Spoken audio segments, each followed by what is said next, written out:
Welcome back. This is... I forgot what our podcast is called. Welcome back. I am scared.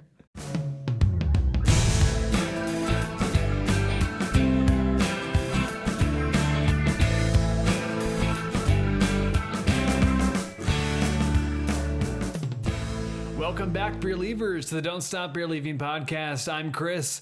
That's Michael. Thanks so much for joining us here, episode 4. I can't believe we're already on episode 4. Mm-hmm. It's good to be back. Merry Christmas to everybody. Happy New Year. Mm-hmm. This is our first recording in 2020. We've obviously launched the podcast on 1/1, but did those recordings in 2019, and this is the first time Mike and I have had the chance to get together in 2020. Can you believe that? Yeah, that's amazing. Yeah, it is amazing. Well, Merry Christmas and Happy New Year to you. Merry Christmas. Happy New Year. Yes, indeed. It's good to be back, like I mentioned, and we have a great show today. We hope you enjoy it. We hope everybody brought their tasting notes and their information on their challenge. But maybe just what did you do over the break? I mean, we haven't really seen each other in a while. Yeah, sure. Well, I visited my sister for the holiday for Christmas. And what's really great is that she knows me so well and went to a couple beer stores and got me some beer. Actually, one of her favorite beer stores, it might be a hot take, one of her favorite bottle shops is Aldi with the grocery store. I didn't even know they sold beer. Yeah, I guess it's a state thing. I guess because here in Virginia, you can do that. I don't think they could do that in Maryland. Not that I know of any Aldi's in Maryland, but... what's really interesting is I've seen it before is they have an eclectic selection. They always have, something that I haven't heard about or something that I've heard about but never been able to get my hands on in my studies. And one of my sister's gifts to me was a Bière de Garde, Northern France style. Bière de Garde translates into like beer that is meant for storage. So you brew it usually in as the months get colder, and they stay through winter, and that's the first thing you drink in spring. So it's just beer because those hot months are not good for storing beer or drinking beer because it goes bad. So it was really nice to try that for the first time ever. She got me a Belgian quad, which was actually pretty fantastic. But the thing about Aldi's, though, is that they have such great selection, and these are usually contract brewers, so breweries say that they sell this beer, but it's usually brewed by someone else. Yeah. Actually, I think we ran into that with Costco. They had a whiskey that they say is Kirkland, right? That's the Costco brand. Right, and they have Kirkland vodka, Kirkland, But they contract someone else to create that for them because if they're making scotch, it has to be in Scotland, right? So. Well, I think as well, they've been sold or they've purchased even full distilleries. Oh, wow. From, again, this is not a fact. This is what I've heard. I think this is partially true, but I think like Grey Goose, for instance, either lets them use or sold them a portion of a certain distillery where they used to distill their vodka. So in a lot of ways, it's very comparable to the real deal. Mm-hmm. Yeah. So they have a lot of selection, Aldi, but what they lose kind of in that selection is kind of quality.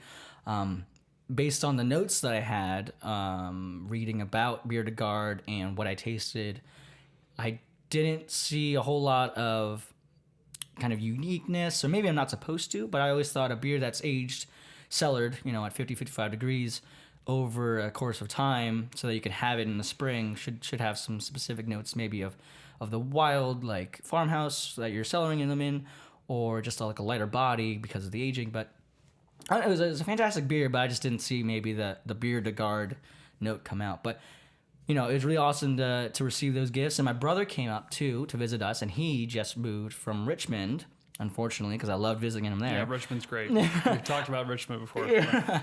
To Charlotte, North Carolina. And apparently Charlotte is also booming for young breweries. And he brought some... I think it was called Tropical Kush or something like that. Oh, interesting. Yeah, Tropical Kush. Love that. By a brewery down there that I think is one of their bigger ones. Okay. And so he was really excited to bring me that and share that with me. And I was reading the can, and the notes were, dank hop flavor mixed with There's that dank word again. Yeah. I need to also work on my vocabulary, but that is actually their word on the can. Dank hop flavor mixed with tropical notes like pineapple or something like that. Yeah. And definitely pineapple in the nose, definitely like just tropical, lighter flavors right there. And then you drink it, and I expected this really green, piney hop dankness to balance it out, but it was actually pretty light, and it was really, really nice. But not what the can kind of described, but really excited to go visit my brother now and see what the beer scene down in Charlotte is. Also to see my brother, I guess. But yeah, yeah, that's always a nice thing. Yeah, but maybe we'll do some trips down there. That's a great idea. We'll go visit some of those breweries. That's a great idea. I did a pretty good break as well. Yeah, took you some were time in off. Switzerland. I did a trip to Switzerland for a week. Did some skiing in Zermatt. Got to see the Matterhorn. Okay. Also did a couple days in London just by myself, kind of exploring. So got to see Buckingham Palace and. Wow. Big Ben and all that stuff. So yeah, it was a good break. It was a good break, but it's good to be back, recording for you guys again. And like we mentioned earlier on, we hope you guys found your beer for the challenge of last week. And Mike, let's go right into it here. What did you find for the challenge? Obviously the challenge, as a reminder, was to find a barrel aged stout. If possible, one that was, had an original stout that was then barrel aged. You can kind of compare both of those two beers, but that's pretty hard to find. It was a tough ask, and I do recognize that because I got lucky. So if you remember 2 weeks ago, I was drinking Glen Coco by Black Flag. Yep. And what's really cool is that they created a variant that was barrel aged in a bourbon barrel that is called Some for Gretchen Wieners. That's this crowler right here. And I think based on how I'm tasting it, I'm assuming it was aged for somewhere between 4 and 6 months. But fantastic beer. If you remember my notes from the Glen Coco, it was like silky and drinking like a lighter body chocolate milk. But definitely like not a scary stout. It was only sitting about like 5.5% or so. Sweet. This one, you're definitely tasting some of that bourbon. You're getting a little bit of that oak, but that thinness of the alcohol is definitely cutting down the body. The alcohol content is pushed up a little bit because of leaching out that bourbon barrel. But otherwise, it's more like biting into a dark chocolate bar than it is like drinking a chocolate milk. Yeah, okay. Yeah. Fantastic beer. Give me what you guys got, though. Give me comments in below. Tell me what you drank, where you got it from, and give me your tasting notes. I love tasting notes. I want to read them. I want to compare. If it's interesting, I want to also drink it. So we'll go out and get it. And we'll maybe include it in one of the Triple B segments we do every now and then. But that's great. Maybe before we dive into barrel aging a little bit, do you want to talk about Black Flag? Because I know they're a favorite brewery of yours, and we've actually gone there as well together before. They're up in Maryland. Is it Columbia? Columbia, Maryland, and they put out some great products. Oh yeah, sure. No, Black Flag is one of my favorites. I would go there not only to try these darker beers, but again they have a dank hop series that they're just experimenting more with IPAs. Yeah, we talked about that a couple weeks ago. And that's something that I think that was some of my influence on my prediction of where we're going next in beer. Right. I think we're going to go back to IPAs, but we're going to start experimenting with hops that we haven't heard about.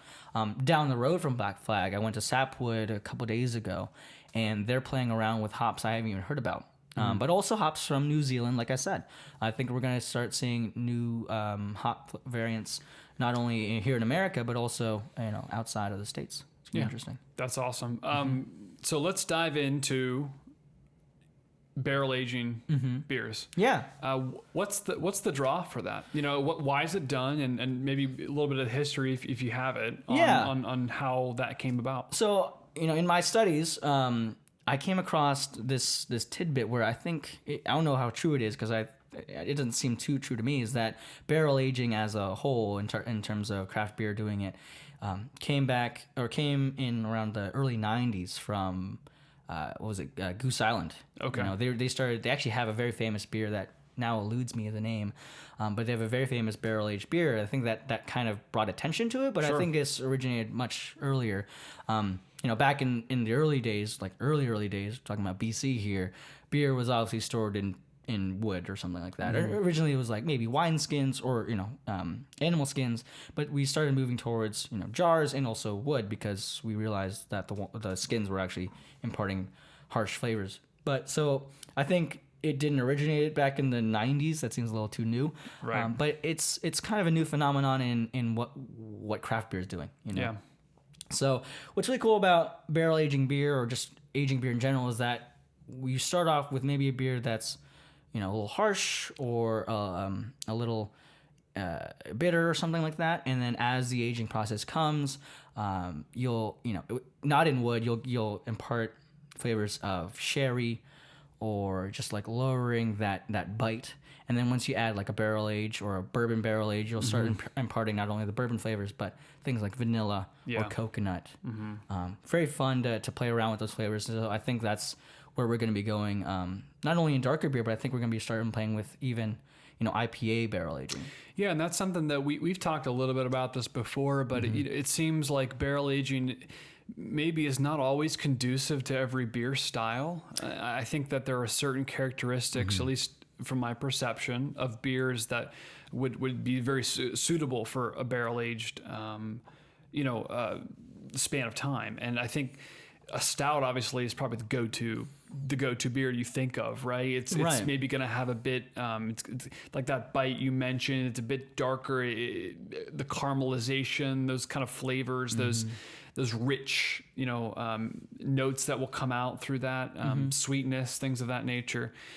But in my head, I don't think of an IPA as something I would want to throw in a bourbon barrel. Yeah. If that's done, how is that, becoming so popular? No, well, I'm glad you brought that up. Is that not every style is benefiting from aging, or especially bourbon barrel aging. I don't think I've heard yet of an IPA that's put in a bourbon barrel, because IPAs are meant to be enjoyed fresh. You want that fresh hop aroma and flavor. There are some IPAs where sometimes, especially if it's just not your preference, if you have a triple IPA and you let that just settle for a bit, it might be more enjoyable to you. But I don't think that style is very conducive to aging too long, especially in a bourbon barrel, because that's just going to impart, that again, vanilla, also that boozy bourbon flavor, which doesn't seem to be compatible with that fresh hop profile. But I have heard of some brewers experimenting with it. I mean, we got to keep pushing the envelope. And I guess that's a good point, right? Like barrel aging doesn't necessarily mean it has to be in something as specific as a bourbon barrel, right? True. And there are probably barrels out there, either new or previously used for some other liquor or wine or something, that are more conducive to aging those IPAs. Well, I'm glad that's what they're experimenting with. Yeah, well, I'm glad you brought that up, is that distilleries and breweries have always had a kind of relationship because of the fact that bourbon barrels can only be used once, right? Correct, yeah. Well, at least for bourbon. For bourbon, Yeah, right. yeah. And so a lot of breweries have been trying to take bourbon barrels off distillers' hands if they're not going to use them for something else. And that's where we get our aged stouts from. But I think there's been a lot of relationships between breweries and wineries now, where we're taking barrels of Chardonnay off their hands, and we're not putting stouts in them, but we're putting something like a sour or an IPA, and that way we can kind of complement that dry white wine grape with the fresher, lighter flavors of our IPAs or our sours. Totally. And that makes a lot more sense to me. Right. In my head, yeah. Well, let's talk a bit about barrel aging in general. You know, like what's the, I think obviously the origins of that at least lie with spirits, right? It lies with liquor initially. And obviously they're taking that and they're transitioning it to beer. Whiskey's kind of my cup of tea, if you will. It's more what I know about other than beer. And I think from that perspective, we think about why it's done first and foremost, right? You have to understand why would they even do that to begin with. It's obviously to enhance the flavor, right, and the notes and the characteristics of whatever you're aging. Yeah. It's not every spirit is conducive to the aging process. I think that has to do with the difference between a column distilled or pot distilled liquor. Oh, okay. Column distilled liquors typically do not retain a lot of that initial, grittiness or characteristic of the spirit, and are therefore not very conducive to the aging process. It's not going to change very much. So a column distilled liquor like gin or vodka is not going to really change much in a barrel. Whereas things that are pot distilled, such as Scotch or a mezcal, those are going to be very conducive to the aging process because they retain a lot of that initial, funk, if you will, to that spirit. And so when you put them in something like a sherry, barrel or a port cask or something of that nature, it really enhances the flavor of the spirit. There are exceptions to this, obviously. I think bourbon. You mentioned bourbon being that one-use char oak. Right. Do you know why that is? Well, it's just in the laws of bourbon. It says if you cannot. It has to pass through a new charred oak barrel to be qualified as bourbon. So that's cool.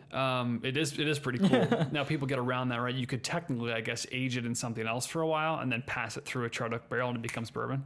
If you think about it that way. That's so interesting. Yeah, but I mean, in general, that's typically a real bourbon. I think a true bourbon is going to be aged for a period of time in a charred oak barrel. But that's actually a column distilled liquor that is very conducive to the aging process. Really? So there's exceptions to what we just talked about. But, in general, taking that knowledge of why spirits are aged, right, to kind of enhance those compounds that increase the flavor of whatever you're distilling.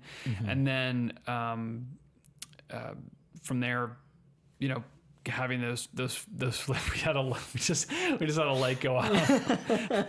Pause.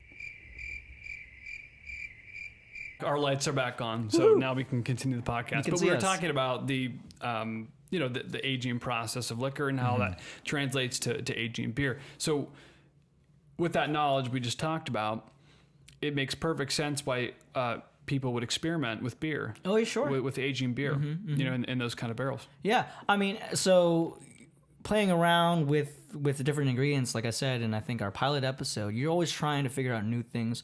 You're always trying to be new on the block. Also, you want to be the first one to discover it. Sure. And barrels is just another way to push that envelope. And also, it's a great way to just promote other small businesses, other craft breweries or distilleries or wineries. So it's really great. I always love collaboration like that. Yeah. I was at a I think I was talking about this. I was at Sapwood, and not only did I find some really interesting stuff in terms of sours and new drops, but they have a bottle, which I wasn't able to purchase, unfortunately, because I was on my way out, and I didn't realize it had to be consumed on premise. But they had a bottle that was being sold that was aged in a Chardonnay barrel. I'd love to try that. Yeah, that's awesome. Yeah.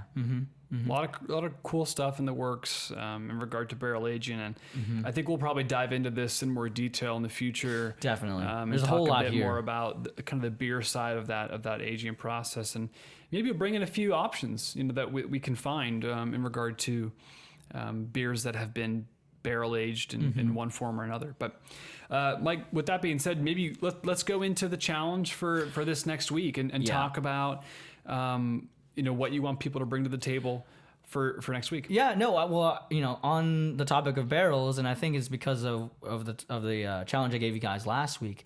Not everything again has to be a dark beer aged in a bourbon barrel. There are other things that are aged in a beer in a barrel.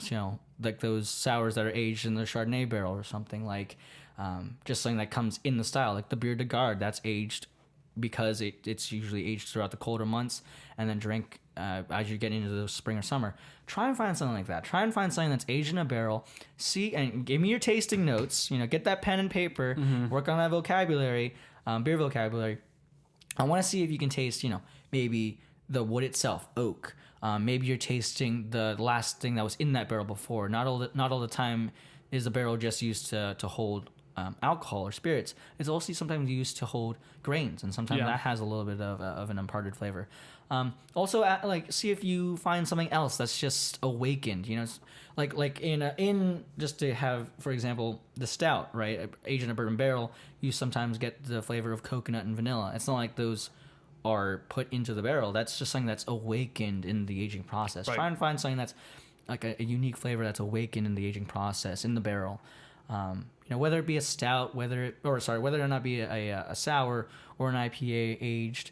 Give me your tasting notes. Tell me where you got it from too. If you went to a brewery, or if you went to a bottle shop, would love to hear those. Would love to shout out some places. And also, if it's great, I would love to try it myself and go find it. So. Totally. Yeah. Absolutely.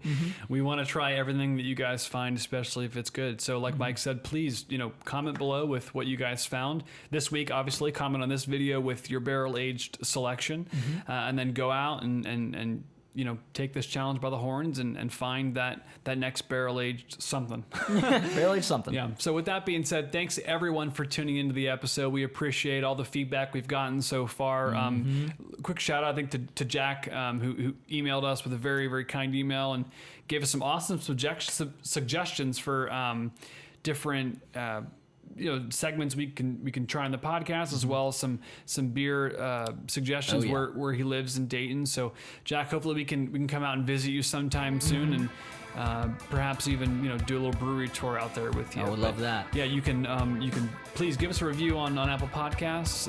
You can find us on Instagram, follow us on Instagram, like us on Facebook, and again, like Jack did, you can email us as well at don'tstopbeerlieving@gmail.com. So that being said, we hope you guys have a great rest of your week, and we will see you next week. Cheers.